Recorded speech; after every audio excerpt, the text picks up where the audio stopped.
Olá, meus irmãos, a paz do Senhor.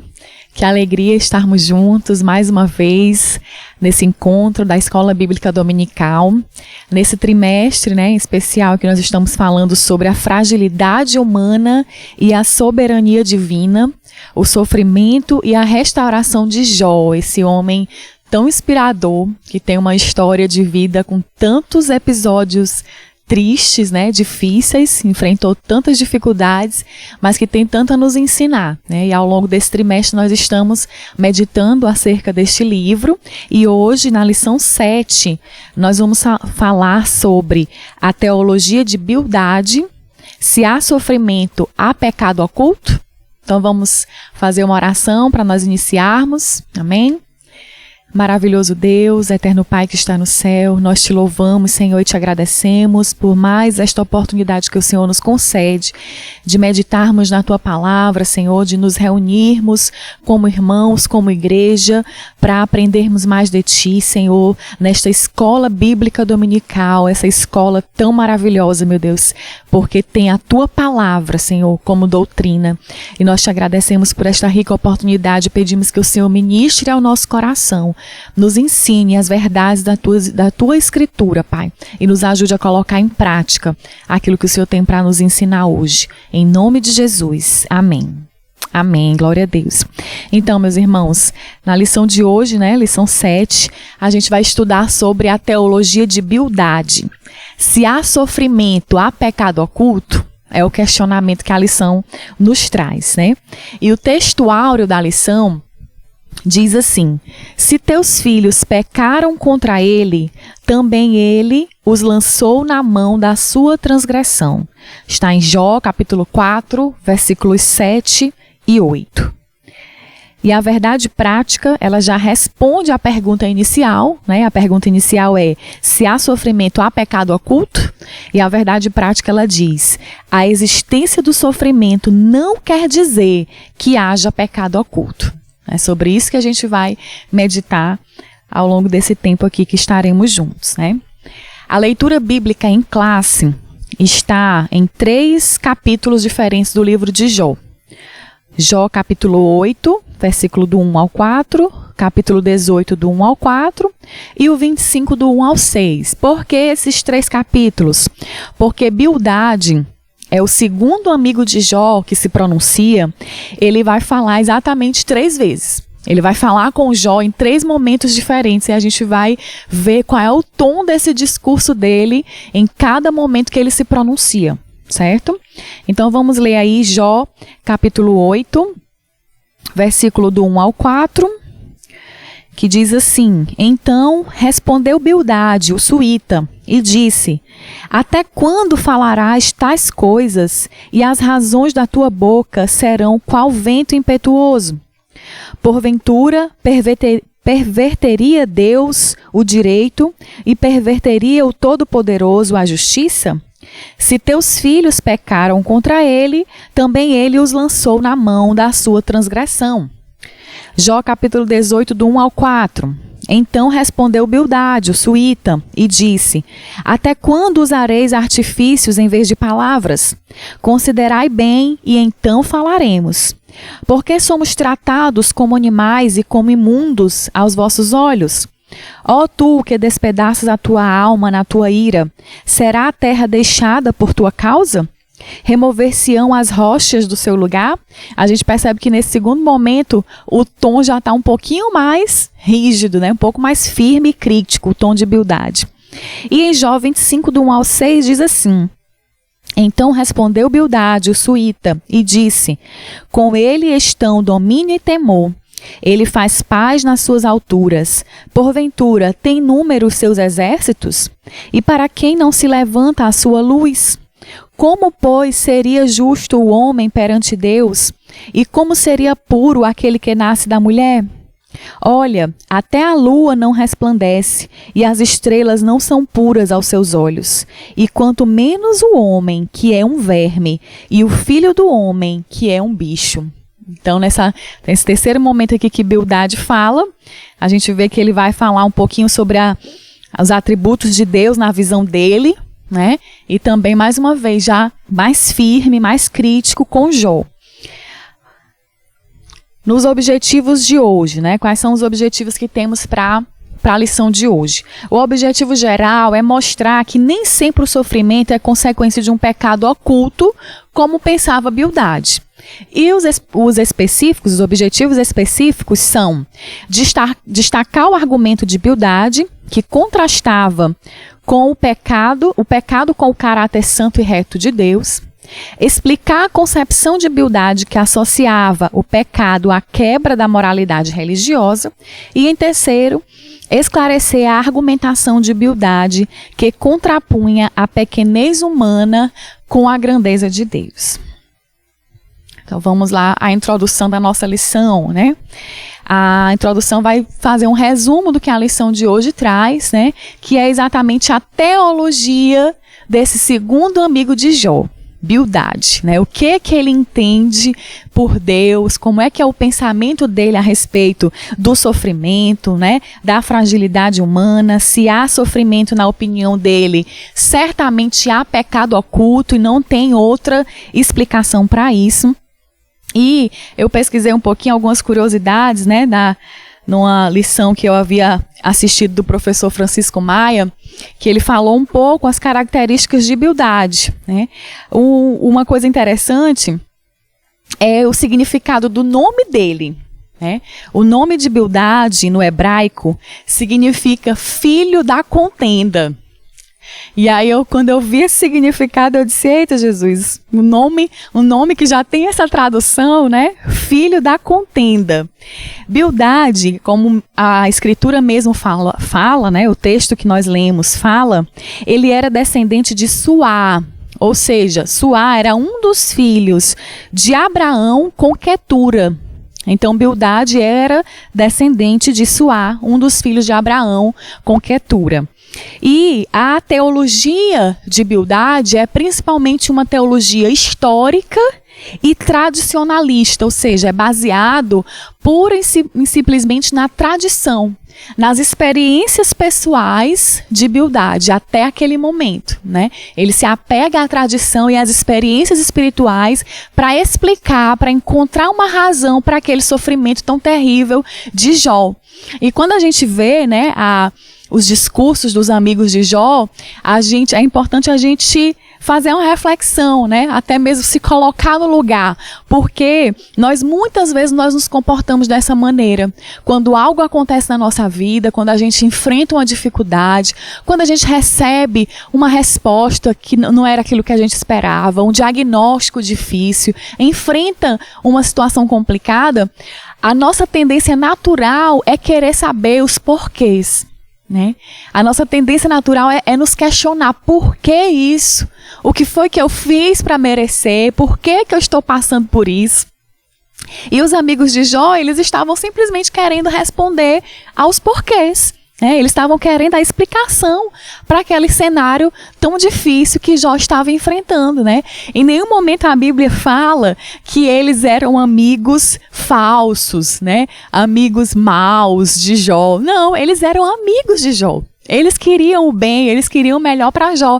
Só que cada um tinha as suas explicações, a sua teologia, né, como o autor da lição nos traz. Cada um tinha a sua teologia, a sua explicação para aquilo, e eles não conseguiam ver de outra forma, né? Mas Deus tinha uma lição para dar, para ensinar, não apenas a Jó, né? Tinha algo mais para mostrar, para revelar, não apenas a Jó, mas também aos seus amigos, né? E é isso que a gente vai ver também um pouquinho hoje com base no discurso de Bildade.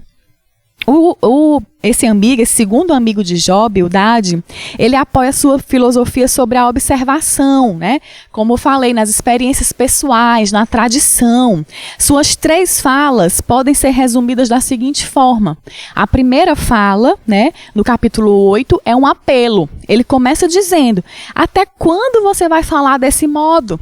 É um apelo. Ele pede para Jó, como se ele dissesse assim, quando é que você vai cair em si? Né? Quando é que você vai parar com esse teatro? Quando é que você vai confessar, assumir aquilo que é necessário assumir? Então, o primeiro discurso dele no capítulo 8 é esse apelo. O segundo, a gente já veio de uma forma mais crítica, uma repreensão. No capítulo 18, ele já é um pouco mais firme nas colocações dele, né?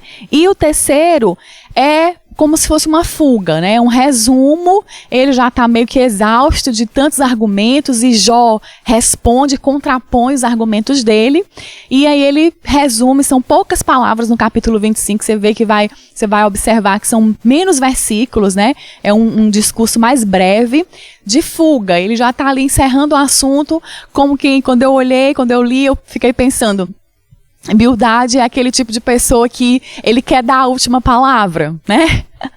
Às vezes a gente está numa situação como essa, tá ali numa discussão, conversando, cada um dá a sua opinião, e aí sempre tem aquele que quer ser o último a falar, né? Então Bildade, ele se comporta dessa maneira, ele quis ser o último a falar ali naquele momento, mesmo sem trazer muita coisa nova nesse terceiro discurso, mas ele foi o último a falar, né?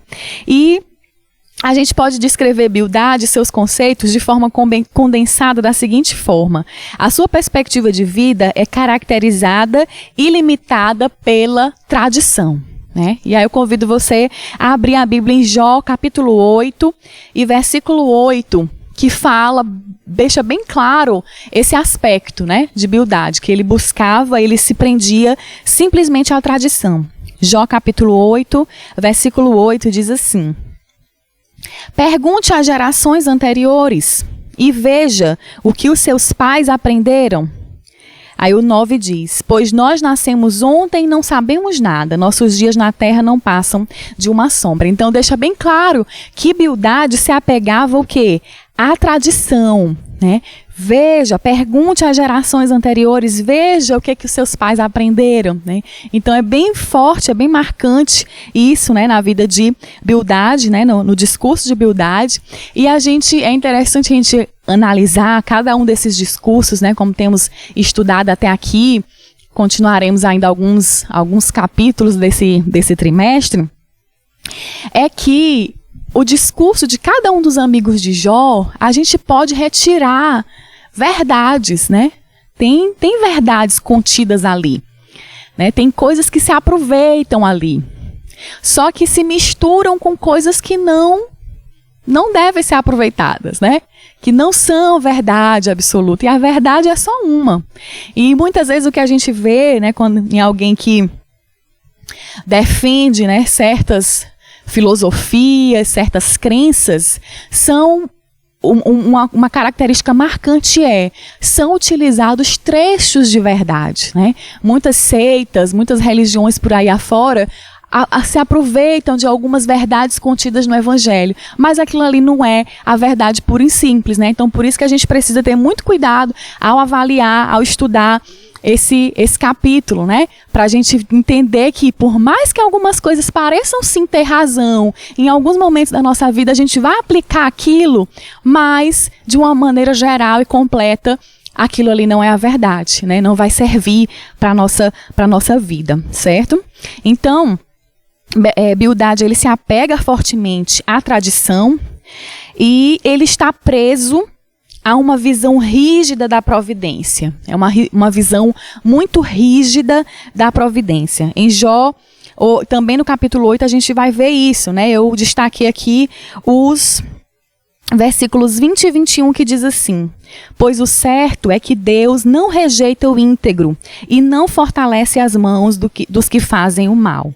Mas quanto a você, ele encherá de riso a sua boca e de brados de alegria os seus lábios, né? Então Bildade defende que Deus não rejeita o íntegro e não fortalece as mãos dos que fazem o mal, né? Tá muito rígido, não se negocia. Essa verdade para Bildade, esse princípio para Bildade, não se negocia. Se Jó estava ali passando por aquele sofrimento, ele não poderia ser considerado um homem justo, porque se ele fosse justo, a mão de Deus não pesaria sobre ele. Essa era a defesa de Bildade naquele momento, de uma forma bem rígida, né? Sem brecha para discussões, sem brecha para argumentação.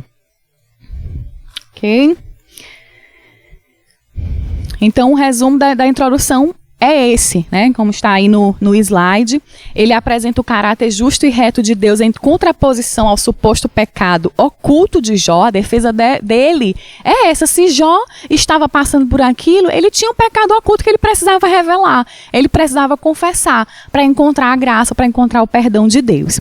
E ele defendia uma moralidade rígida, fundamentada em preceitos religiosos puramente, sem princípios espirituais. E a gente não pode esquecer dos princípios espirituais. E segundo Bildade, Deus é um ser muito distante e inacessível. Deus está lá em cima com a sua justiça, com o seu poder, mas ele esquece que Deus também é um Deus misericordioso e amoroso. No primeiro tópico da lição, a gente vai ver o pecado em contraste com o caráter justo e santo de Deus, né? No subtópico 1, a lição fala que Deus é justo e reto. E é verdade, né? Deus é justo e reto. E o autor da lição ele vai comentar, né, que o discurso, a defesa, a teologia de Bildade é semelhante à de Elifaz. Elifaz também acreditava que se um homem estava sofrendo é porque ele tinha cometido um pecado. Deus não iria punir alguém que fosse justo. Então, é bem parecido a teologia dos dois nesse sentido. E as ações de Jó não poderiam ser justificadas, pois elas condenavam a Deus, revelando que ele punia pessoas justas. Ou seja, como é que Jó continuava dizendo, insistindo que era justo, que era íntegro, que não havia pecado, se tudo aquilo havia acontecido com ele, se ele estava ali com o corpo todo cheio de feridas, de chagas. Como é que ele continuava dizendo? Para a Bildade é como se ele estivesse dizendo: Deus é um Deus injusto, que condena pessoas boas, que condena pessoas justas. Então, para a Bildade isso não fazia nenhum sentido, né? Por isso que ele começa o discurso dele fazendo esse apelo. Até quando você vai falar assim? Até quando você vai insistir nisso? Né? E como Deus não é injusto, o Jó deveria reconhecer o seu pecado, né? Bildade ainda dá como se fosse uma chance para Jó, para o seu amigo Jó, né? Reconheça seu pecado, que Deus ele pode lhe perdoar, né? Deus não é injusto. Se você reconhecer o seu pecado oculto, o pecado que você está escondendo, Deus é poderoso para lhe perdoar. Então era isso que Bildade queria, que Jó reconhecesse o seu pecado, reconhecesse a sua falha para alcançar o perdão de Deus. Né? E a teologia de Bildade, a gente pode classificá-la em duas esferas, né? Era a dos maus e dos bons, né? Era a dos maus e dos bons. E ele cita inclusive o exemplo dos filhos de Jó. Os filhos de Jó morreram porque eram maus. Simples assim, né? Ele cita esse exemplo porque a teologia dele era classificada em duas esferas, a dos bons e a dos maus. Se Jó alegava ser justo e bom, ele poderia novamente desfrutar da bondade de Deus, do favor de Deus, mas ele precisaria reconhecer o seu pecado e não insistir de que era um homem justo, que não havia pecado e que não merecia, né, aos olhos ali dos seus amigos, aquele castigo daquela forma, certo? No subtópico 2, vai falar de uma compreensão limitada da natureza de Deus, né? Uma compreensão limitada acerca de Deus que Bildade tinha, né? Bildade, ele pensa que o sofrimento de Jó era a consequência de um pecado oculto. Jó deve demonstrar que é realmente bom e que merece o favor de Deus. Bildade está dizendo, já que é assim, já que você insiste em dizer que não pecou, né, que não cometeu nenhum pecado, não está escondendo o pecado, você tem que provar. Prove. Prove que você merece o favor de Deus, né? O que não pode a situação continuar como está. Não faz sentido. Se continuar como está é porque você tem um pecado oculto e que precisa confessar e revelar para receber o perdão de Deus. A teologia de Bildade destaca a meritocracia humana no processo de justificação diante de Deus, né? A gente vai ler aí Jó 8, 5 e 6, que ele diz assim: mas se você procurar a Deus e implorar junto ao Todo-Poderoso, se você for íntegro e puro, ele se levantará agora mesmo em seu favor e o restabelecerá no lugar que por justiça cabe a você. Então, Bildade tinha essa compreensão limitada a respeito de Deus, e também acreditava nisso, na meritocracia humana, que o esforço humano seria o suficiente para alcançar a bondade de Deus, né? Se você procurar Deus, né, em outras traduções dizem, se você buscar Deus de madrugada e implorar o favor de Deus, se você for íntegro e puro, Ele se levantará e demonstrará o seu favor. E aí a gente se pergunta, meu Deus, quem é que conseguiria ser íntegro e puro totalmente diante de Deus, né? O próprio Jó vai falar a respeito disso, mais na frente. Então, assim, a meritocracia humana, né, o mérito humano não é o suficiente para receber, para alcançar o favor de Deus e a justificação de Deus, né? Nós sabemos disso, que somente por meio de Cristo é que nós podemos alcançar o favor de Deus. E eu aproveito até para falar, né, já falando aqui de Cristo, nós lemos aqui, né, no último discurso de Bildade, quando ele fala que o homem é um verme, né? E aí eu fiquei meditando como, vez por outra, nós ouvimos pregações dessa forma, de que o homem não tem nenhum valor, de que o homem é um verme. E, meus irmãos, nós precisamos ter cuidado, né? Porque, como eu falei, muitas vezes pode até parecer que alguma coisa faz sentido, porque nós somos mesmo falhos, nós não merecemos o favor de Deus, né? É por graça, é por misericórdia, é por amor. Mas a gente precisa crer naquilo que está escrito na palavra. Nós somos feitos à imagem e semelhança de Deus. Nós pecamos, o pecado nos afasta do Senhor, mas o seu amor, né? A partir do momento que nós confessamos Cristo como nosso Salvador, Jesus vem habitar no nosso coração. Nós não podemos continuar dizendo que o homem é um verme, né? Se ele é uma nova criatura, se ele não merece o favor de Deus, mas ele reconheceu e recebeu o favor de Deus na sua vida. Então a gente precisa se apegar totalmente à verdade das Escrituras e não aceitar, não receber, né, sem meditar certos argumentos, né, certos discursos que muitas vezes são divulgados por aí. Amém? Então, o foco do discurso de Bildade não é a graça, mas o esforço humano. E, meus irmãos, se fosse pelo nosso esforço, né, tem misericórdia de nós, né? Quanto esforço nós precisaríamos fazer para merecer, e ainda assim não seria o suficiente, se não for a graça do Senhor nas nossas vidas para nos alcançar, né? Nós não conseguimos receber esse favor de Deus. Então, Bildade, ele tinha essa compreensão limitada e distorcida de Deus, né? O homem, por mérito dele, ele não tem como alcançar salvação, né? O foco, então, dele é o esforço humano, e a gente vê que não é a visão correta a respeito de Deus. E aí Jó vai contrapor, Jó vai responder dizendo exatamente isso, né? Jó, ele escuta ali todo aquele discurso duro, né, do seu segundo amigo que vem conversar, que vem falar, e ele escuta ali tudo que ele tem para dizer, e aí depois ele responde perguntando, né? Ele pergunta para Bildade, como se justificaria o homem para com Deus? Né? Ele faz essa pergunta, como que o homem pode se justificar diante de Deus? O que mostra que Jó, ele tinha consciência plena de que nenhuma perfeição humana o habilitaria a aproximar-se de Deus, né? Nenhuma perfeição humana o habilitará a aproximar-se de Deus. E é mais uma frase, um discurso, uma defesa que muitas vezes nós encontramos por aí afora, né? Ah, fulano de tal vai direitinho para o céu. Ô pessoa maravilhosa, né? Ô pessoa que tem tantas coisas boas, tantas benfeitorias, tantas boas obras, nunca fez mal a ninguém, vai direitinho para o céu.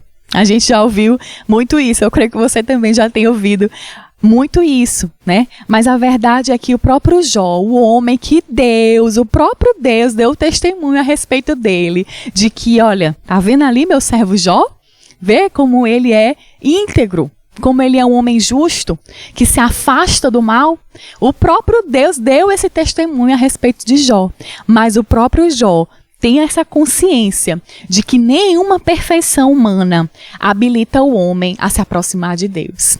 Glória a Deus por essa sabedoria de Jó, né? Jó, em suas palavras, mostra que era um homem, além de íntegro, além de justo, um homem sábio também, nas suas palavras, na sua defesa, né? Diante ali dos seus amigos. E no capítulo 9, 30 e 31, Jó vai dizer, né? Ainda que me lave com água de neve e purifique as minhas mãos com sabão, mesmo assim, me submergirás no fosso, e as minhas próprias vestes me abominarão. Então, assim, eu mesma me lavar não é o suficiente, né? Eu preciso ser lavada pelo sangue de Jesus, eu preciso ser lavada pelo Senhor para me tornar alvo como a neve, né? É o Senhor quem precisa me lavar. Eu mesma me lavando, eu vou acabar me sujando, né? É isso que Jó está dizendo. Ainda que eu me esforce, ainda que eu me lave com água de neve, que use o sabão, eu vou acabar me sujando, né, novamente.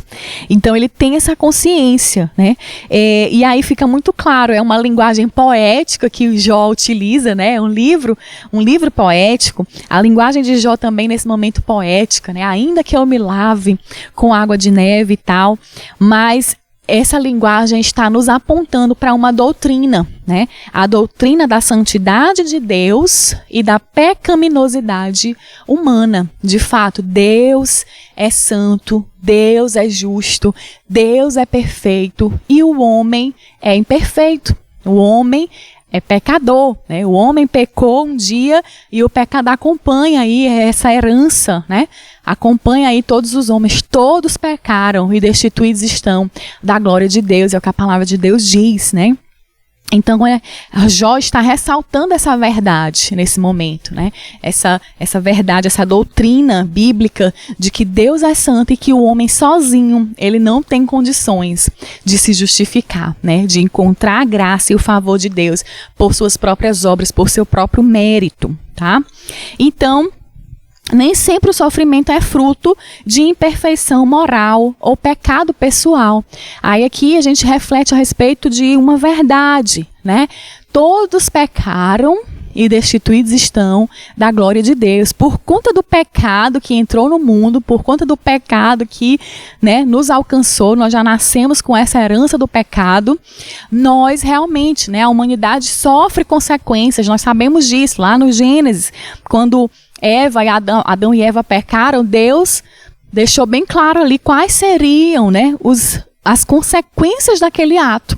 Então, realmente, as doenças, as dores, as guerras, né, o sofrimento que nós passamos de um modo geral, a origem é o pecado. Isso é fato, né? A origem é o pecado. Mas há uma diferença, né? Acontece muitas vezes de alguém, né, estar enfrentando uma adversidade, uma doença, e a raiz daquilo ali realmente pode ser o pecado, um pecado oculto, algo que precisa ser confessado e deixado, né? Então, de fato, isso acontece, pode acontecer, né, de pessoas estarem precisando confessar o seu pecado, que estão ali buscando tratamento, buscando ajuda, mas a raiz daquele problema é o pecado oculto que precisa ser confessado. Sem dúvida isso existe, né? E se de repente você está assistindo essa aula hoje e coloque-se diante do Senhor, né? Peça para o Senhor examinar o seu coração e revelar se há algo que precisa ser confessado e deixado e abandonado para que você tenha paz, para que você tenha cura, para que você tenha libertação. Mas não era o caso específico de Jó. Jó entendia esse princípio da santidade de Deus e da pecaminosidade humana, mas não era o caso específico dele. Ali, ele sabia, ele tinha convicção de que não havia pecado, né? De que ele não tinha cometido uma imperfeição moral ou um pecado pessoal para merecer, né, para receber como recompensa aquele sofrimento ali que ele estava passando naquele momento. Tá? Então é importante a gente diferenciar essas duas coisas, né? Essas duas coisas que eu mencionei. O segundo tópico da nossa lição vai falar sobre o pecado visto como quebra da moralidade tradicional, né? Bildad, ele vai falar, ele no discurso dele, ele deixa bem claro que ele é comprometido com a moralidade que ele acredita ser a correta, né? E aqui é o perigo de nós sermos, né, como Bildade, de nós agirmos dessa forma, essa prisão, né, esse apego forte ao moralismo fundamentado simplesmente na tradição, porque era assim que os meus pais faziam, era assim que os meus avós faziam, e aí eu repito, né, sempre tem alguma coisa boa que é bom a gente manter, né, a gente precisa examinar, reter aquilo que é bom. Então, não estou dizendo aqui que a tradição pura e simples é algo ruim. Não, de forma alguma. O que ela não pode é ser o suficiente, o principal na minha vida, a lei, a regra de fé da minha vida. A minha regra de fé é a palavra de Deus, né? Então, se em algum momento algumas tradições já não são úteis, né? Já tem me tomado um tempo de algo mais importante que eu poderia estar fazendo, né? Tem tirado a minha energia, tomado a minha energia de algo mais importante que eu poderia estar fazendo para o Senhor.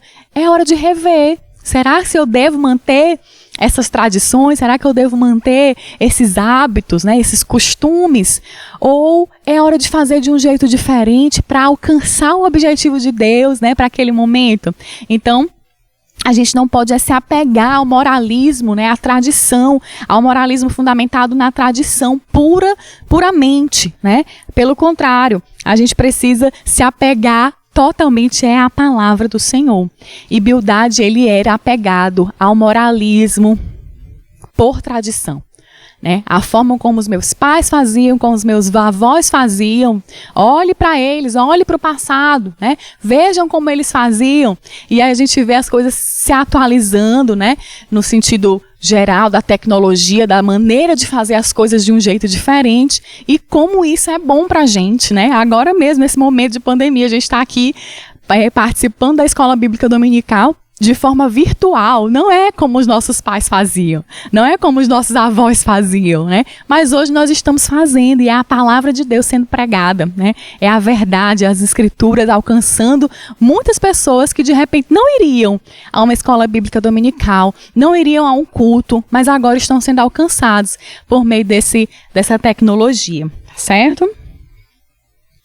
A subversão da ordem moral. Bildade repete o que vinha sendo defendido pelas gerações passadas, né? Como eu falei agora há pouco. E ele diz que as desgraças sofridas por Jó teriam ocorrido por causa da quebra da moralidade estabelecida. O entendimento, ele tinha um entendimento muito... era uma conclusão, era uma ideia, né, que não podia ser negociada, não podia ser argumentada com ele, de que o universo é controlado por leis morais inflexíveis, como se fosse a lei da gravidade. Se eu desobedeço à lei da gravidade, né, se eu vou contra essa lei, eu vou sofrer as consequências, né? Se eu jogar alguma coisa de cima, essa coisa naturalmente vai cair, sem outra chance para que, né, sem outro fim para essa história. A única opção é essa, né? Ela vai cair. Então, para ele, o universo é controlado por leis morais inflexíveis. E ele estava usando esse argumento para dizer exatamente isso. Se Jó está sofrendo, só tem uma justificativa.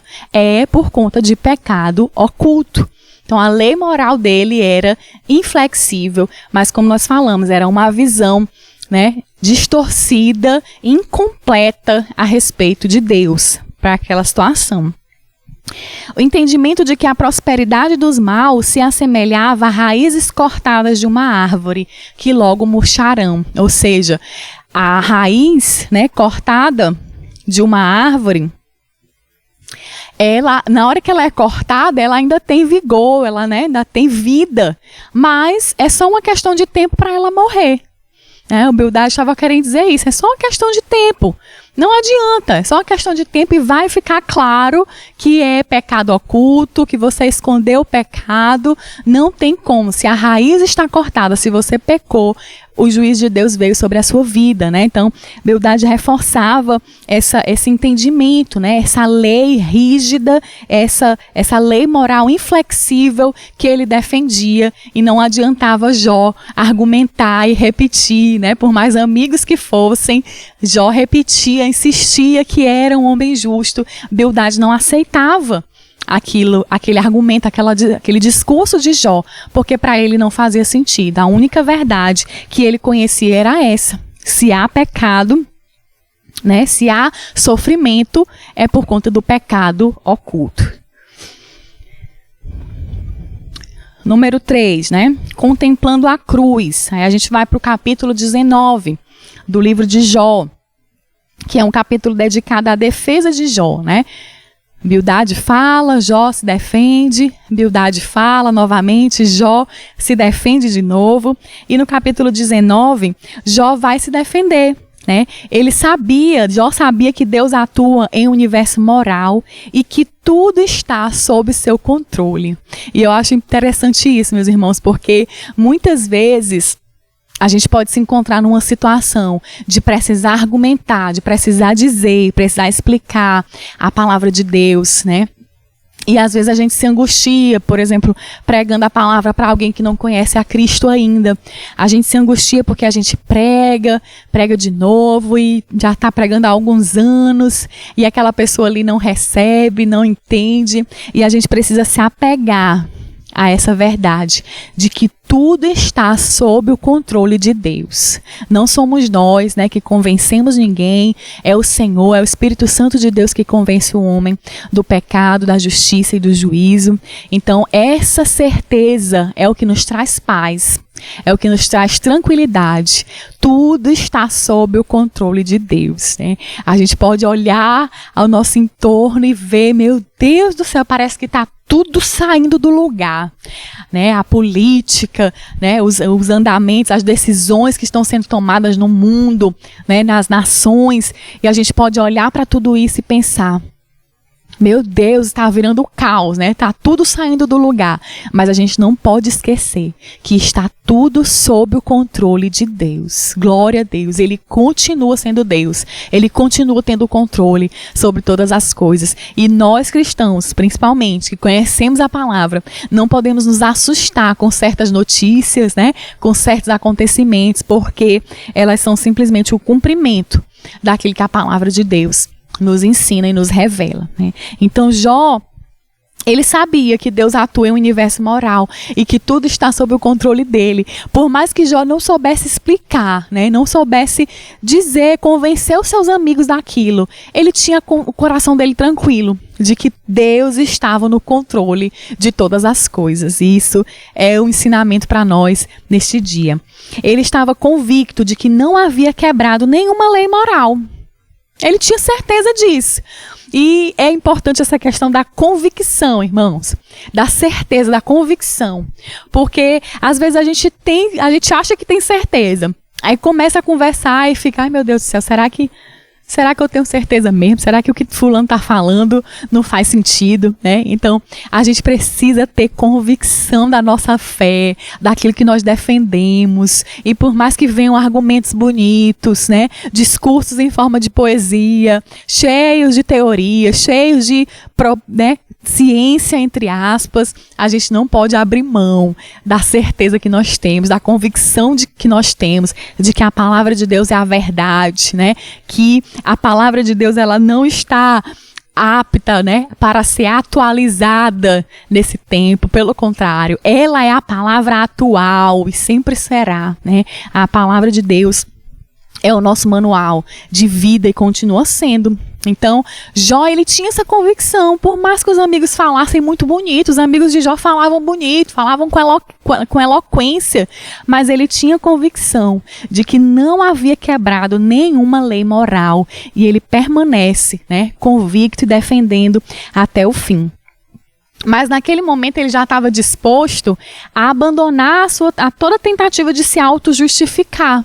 Ele já tinha falado, ele já tinha repetido, ele já tinha dito, né, outras vezes que não havia cometido pecado. Então, ele quer apelar agora para um mediador. Glória a Deus, né? Jó, ele fala a respeito disso. Ele quer apelar para um redentor. O redentor significa, né, alguém... A tradução da palavra no hebraico é alguém que defendia um familiar quando este não podia fazer sua própria defesa. Então Jó, ele quer apelar nesse momento para um mediador, para um redentor. E é o que ele diz: eu sei que o meu redentor vive. Glória a Deus, né? Vale a pena a gente ler esse trecho, né, do capítulo 19, do versículos do 21 até o 25. Capítulo 19, 21 diz assim: misericórdia, meus amigos, misericórdia, pois a mão de Deus me feriu. Por que vocês me perseguem como Deus o faz? Nunca irão saciar-se da minha carne? Quem dera as minhas palavras fossem registradas, quem dera fossem escritas no livro, ou seja, que eu não precisasse mais estar repetindo, que as minhas palavras fossem registradas para que eu não precisasse mais repetir o que eu já tenho dito para vocês, né? Que elas fossem talhadas a ferro no chumbo ou gravadas para sempre na rocha. O que ele está falando aqui, irmãos? É de convicção. Eu tenho convicção do que eu estou dizendo, eu não quero mais repetir. Eu queria que essa verdade, as minhas palavras fossem gravadas para sempre na rocha, para que as pessoas vejam. Foi isso aqui que Jó falou, para eu não precisar repetir, né? E aí no versículo 25 ele diz: eu sei que o meu Redentor vive e que no fim se levantará sobre a terra. Glória a Deus, né? Então nesse momento Jó aponta para o Redentor. Quem é, irmãos, o Redentor? É Jesus Cristo. Jó aponta para esse Redentor, para esse mediador perfeito, alguém que nos defende quando nós não podemos mais fazer a nossa própria defesa. É isso que Jesus faz. Quando nós não podemos mais fazer a nossa própria defesa, o Senhor vem, né, e nos redime, e nos defende, e nos coloca lá o carimbo de que não é mais culpado, seus pecados estão perdoados, né? Agora você é livre, agora você é uma nova criatura. Então Jó, ele tinha essa esperança, né, de que o Redentor dele vivia e que por fim se levantaria sobre a terra. E Jó, ele queria essa intercessão. Uma intercessão justa, imparcial e eficiente. Porque os seus amigos estavam ali e ele queria um conforto dos seus amigos e ele não alcançou, ele não conseguiu alcançar isso com os seus amigos, mas ele queria, né? Ele ansiava por essa intercessão justa, imparcial e eficiente, irmãos. Então, quando, né, nós estivermos numa situação difícil, que nós possamos nos lembrar disso, né? A intercessão humana, muitas vezes, né, pode falhar, pode não chegar na hora que nós esperamos, mas o nosso Redentor vive, né? Ele não falha, a sua intercessão é justa, imparcial e eficiente. Glória a Deus, e cheia de graça, né? Muito mais do que nós merecemos. O terceiro tópico dessa lição, para caminharmos aqui para o final, é o pecado em contraste com a majestade de Deus. E o primeiro subtópico fala sobre a grandeza de Deus. E vai falar do terceiro e último discurso de Bildade, né? O terceiro e último discurso de Bildade, no capítulo 25. Já são menos versículos, né? Apenas 6 versículos. Apenas 6 versículos. O terceiro discurso de Bildade foca em exaltar a Deus e rebaixar Jó, né? Ele não vai trazer nada de muito novo, né? Ele é um debate aqui conclusivo, como eu falei, só para dizer assim, a palavra final é minha, eu é que vou, né, falar aqui. E esse longo debate de Bildade agora se esgota, né? Esgota a argumentação de Bildade e o faz repetir várias vezes o que ele já vinha dito, né? O que ele já tinha dito. E o comentarista da lição, ele fala a respeito disso. Não há nada de errado em destacar a majestade do Altíssimo, mas Bildade cria um abismo que não existe entre criatura e criador, né? Que é o deísmo, né? O deísmo defende que Deus criou a natureza, criou todas as coisas e tchau, se afastou, né? Deixou o mundo a cargo dos homens e é um Deus distante que não se envolve, que não participa, que não se relaciona. E Bildade, com as palavras dele, ele fala um pouco isso, ele cria esse abismo que na verdade não existe entre Deus e os homens, né? Entre o Criador e a criatura. Deus é um ser relacional, ele se relaciona entre si. Deus Pai, Deus Filho e Deus Espírito Santo se relacionam entre si, quer se relacionar com o homem e quer que nós também sejamos, nos fez dessa forma, na verdade, como seres relacionais. Mas Bildade, ele fala, né, da grandeza de Deus, da majestade de Deus. E aí, mais uma vez, eu me lembro, né, do que eu já comentei aqui. Alguns discursos que nós podemos ouvir por aí, eles têm pitadas de verdade, né? Bildade fala da majestade de Deus, amém. Deus é majestoso, Deus é poderoso, é glorioso. Mas ele não é esse Deus distante, né? Ele não é esse Deus aqui, como ele fala no versículo 6. No versículo 5 e 6, se nem a lua é brilhante, nem as estrelas são puras aos olhos dele, muito menos o será o homem, que não passa de larva, o filho do homem, que não passa de verme. Então ele tem essa convicção, esse conceito de que o homem não passa de verme, não merece, né, a bondade de Deus, e até um pouquinho diferente do que ele havia defendido lá no começo, né? Da questão da meritocracia humana, se você buscar, você alcança, etc. e tal. Mas ele já estava tão cansado ali de discutir que agora ele diz: Jó, você não vai alcançar a favor. Você é um verme, você não assume a sua responsabilidade, não assume a sua culpa, não confessa o seu pecado oculto, né? Então ele é bem rígido aí nessa defesa. E Jó, depois disso, ele responde, né, a partir do capítulo 26, Jó vai responder até com uma certa ironia, né? Em uma das traduções diz assim: como ajudaste aquele que não tinha força e sustentaste o braço que não tinha vigor? Em outra versão que diz assim: grande foi a ajuda que você deu ao desvalido, que socorro você prestou ao braço frágil, né? Então ele usa de uma certa ironia: muito obrigada, meu amigo, eu já estava aqui no chão, você me ajudou a me derrubar ainda mais, né? Grande ajuda você veio me oferecer. E aí ele vai dizer, né, a gente vai ver nesse capítulo, né, que Deus, ele não deve ser visto apenas em sua força, mas sobretudo por seu amor. Glória a Deus, né? Ele disciplina o homem não simplesmente por justiça, mas ele disciplina o homem porque ele ama, né? É o pai que ama o seu filho, ele corrige o seu filho para que o seu filho saiba fazer a coisa certa, saiba andar por caminhos certos. Então Deus é da mesma forma. Ele disciplina porque ele é justo, mas ele disciplina porque ele ama e ele quer que o homem ande nos seus caminhos, nos caminhos retos do Senhor. O Deus da Bíblia, meus irmãos, ele é poderoso. O Deus da Bíblia, ele é glorioso, mas principalmente ele é misericordioso e gracioso. Ele não é um Deus distante, né, que se afastou do homem, entregou o homem, né, às suas próprias escolhas, apesar de haver o livre-arbítrio. Deus está ali, né, esperando o homem convidá-lo, recebê-lo como Senhor e Salvador de sua vida, para se relacionar com Ele, para ser esse Deus de perto, né? Ele é Deus de longe, mas Ele também é Deus de perto. E a conclusão, meus irmãos, dessa lição, né, que aqui nós vimos que o debate entre Bildade e Jó assume alguns contornos teológicos muito relevantes. Bildade faz 3 discursos teológicos e em cada um deles põe em destaque a sua crença. Ele não crê na inocência de Jó e por isso atribui o seu sofrimento à existência do pecado. Assim ele orienta Jó a viver segundo os ditames da tradição e, como consequência, o empurra para um moralismo de natureza apenas religiosa.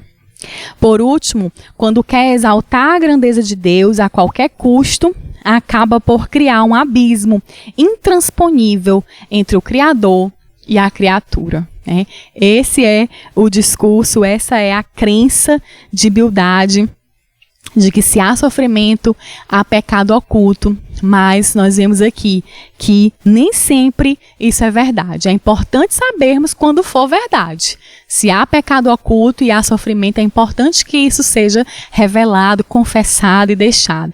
Mas nem sempre o sofrimento vem por conta de um pecado oculto. Amém, meus irmãos? Que Deus nos abençoe, né? Nos ajude a sermos sábios, a termos a sabedoria como esse homem teve, né? A nos lembrarmos de quem Deus é de verdade. É um Deus poderoso, é um Deus majestoso, mas é também um Deus cheio de compaixão, cheio de amor e de misericórdia. Amém? Vamos orar. Maravilhoso Deus, nós te agradecemos, Senhor, por esta lição, por este capítulo tão precioso, meu Deus, dessa Escola Bíblica Dominical desse trimestre. Obrigada, meu Deus, pelo comentarista que foi inspirado pelo Senhor para ministrar, Senhor, essa verdade ao nosso coração e que nós, meu Deus, sejamos pessoas que não nos apeguemos apenas à tradição, Senhor, mas nos apeguemos totalmente à Tua palavra, que ela seja a nossa regra de fé e prática. Senhor, nos ajuda a colocar em prática aquilo que temos aprendido, meu Deus, em nome de Jesus. Muito obrigada por este dia, muito obrigada por esta aula. Eu te louvo e te agradeço em nome de Jesus. Amém.